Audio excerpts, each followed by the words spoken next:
Welcome to Whiskey Nightcaps, the channel where we do sip before sleep.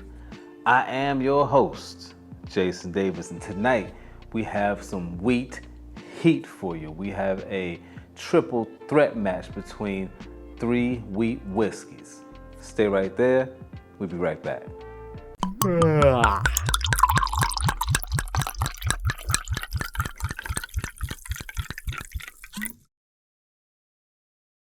All right, man, you're not new to this, you're true to this, and you know how it goes. If you're new here, please hit that subscribe button and then hit that notification bell to make sure you get notified every time a video is posted.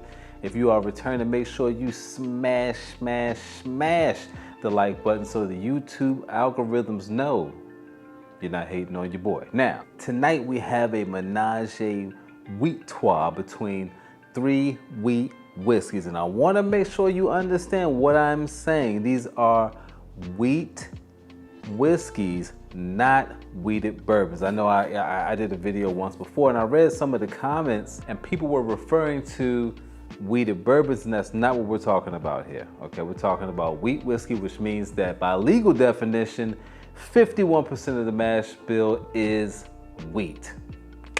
Got it? Get it? Got it? Good. All right, so this matchup is between Woodford Reserve wheat whiskey, Old Elk wheat whiskey, wheat whiskey, and the OG Bernheim wheat whiskey. Which one will come out on top? Because like Highlander, there can only be one. All right, before we get into this thing, let's talk about the specifics of these three wheat whiskeys, which differentiates one from the other. Now, the Woodford Reserve is the NAS. That's right, it is a non-age statement. Really don't know, maybe it could be 2 years, 4 years, not sure. The Old Elk is coming in at 6 years old and Bernheim is 7. Now let's talk about the mash bill for a second, because even though these are all three wheat whiskeys, they are not the same, okay? And I'm expecting totally or widely varying palettes between the three based on the mash bills of what I saw in my research. So let's talk about that for 1 second. All right, so the Woodford is 52% wheat, 21% barley, 8% rye, and 18% corn. The Old Elk is 95.5. It is 5% barley and 95% wheat. The Bernheim is 51% wheat, 12% barley, 37% corn. So in theory, this one should be the sweetest out of the three, but we don't know until we try it. All right, so without further ado, let's get into the nosing portion of this video. I like to keep something on top of the glass to hold in as much fumes as possible. To really make this easier and to make sure that a lot of that flavor didn't escape into the ethers, I want to be able to pick up every note that I can. All right, so we're going to start from my right, which is your left, and move our way down.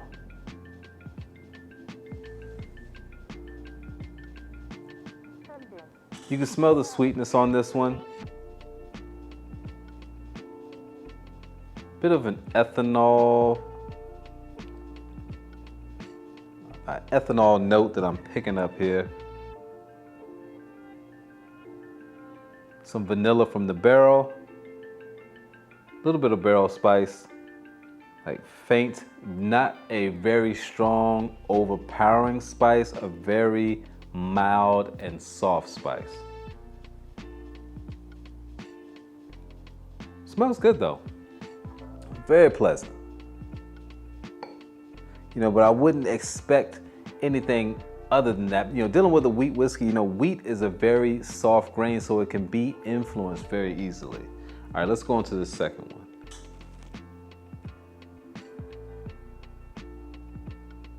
Now, this is different, definitely different. There's a bit more oak influence on this one.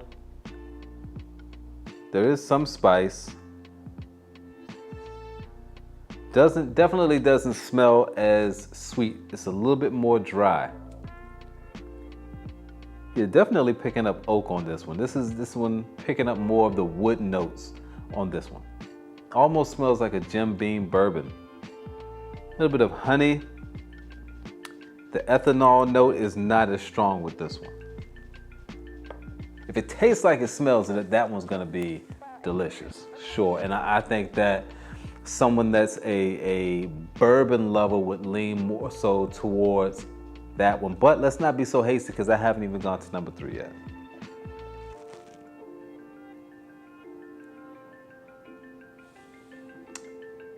Got some spice right up the gate, right up front. Lots of ethanol on this one. And spice is really like collecting right here, like burning right here.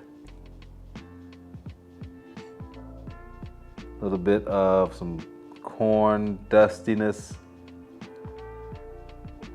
A little bit of a soda kind of smell. Like a Pepsi, you know, Pepsi is a little bit more sweet than a Coke. It's not as strong. I think this one might be the Woodford. All right, so just based off of the nosing alone, this one in the middle is leading the pack, followed by the first one, and then the third. Now, the test of all tests. Let's go to the palate and see if the order in which my preference changes.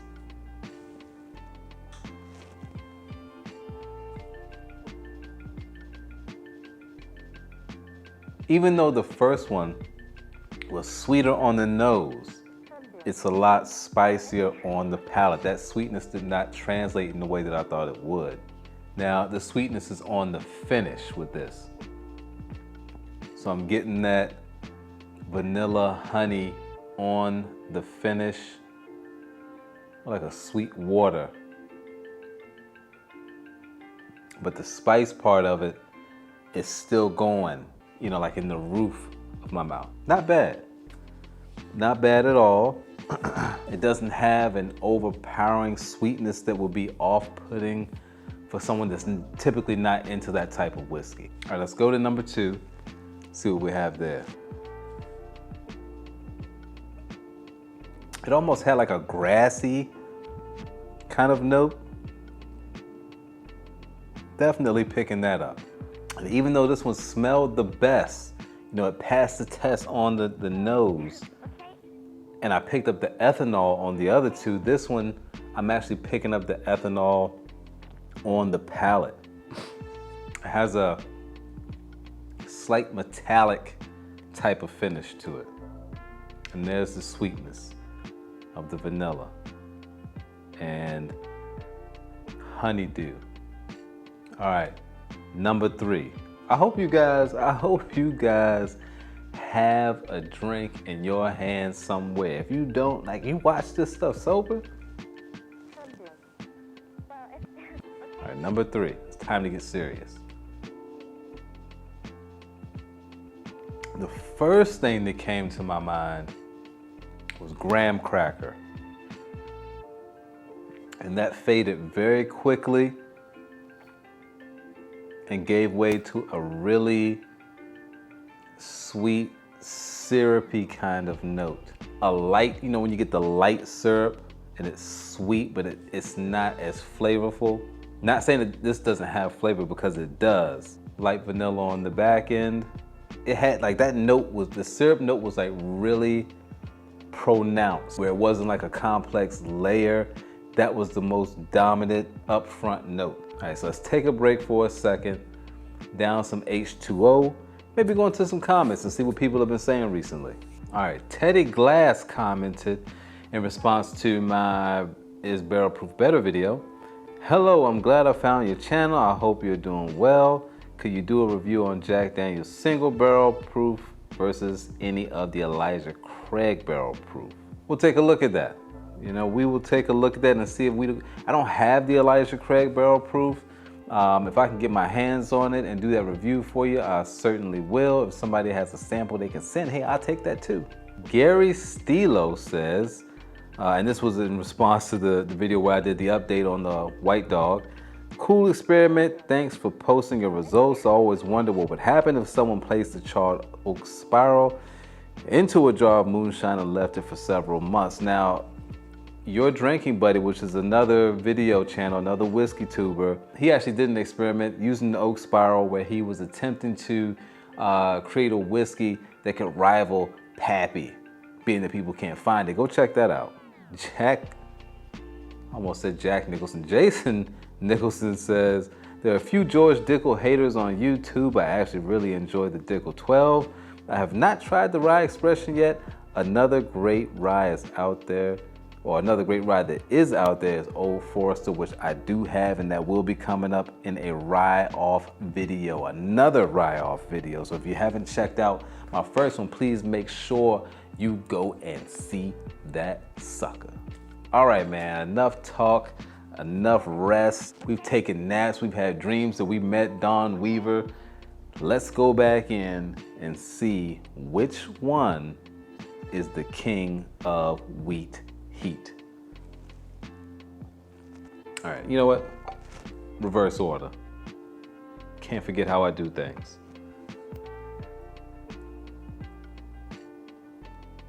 The syrup note got a little bit heavier, it seems. This one has the most distinctive taste out of all of them.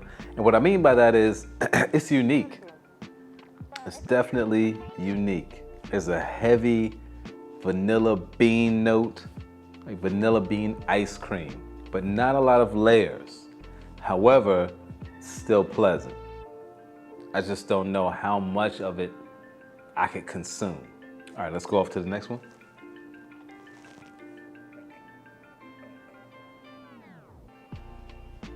The ethanol force is strong with this one. And it's leaving that taste in my mouth. Can't say I enjoy that part too much. And that's overpowering any of the other notes that are there, at least for me. A little spice, but still a lot of that metallic, aluminum. I feel like I just ate a transformer. More water, please. All right. Hopefully, I can regain control of my taste buds with this last sip.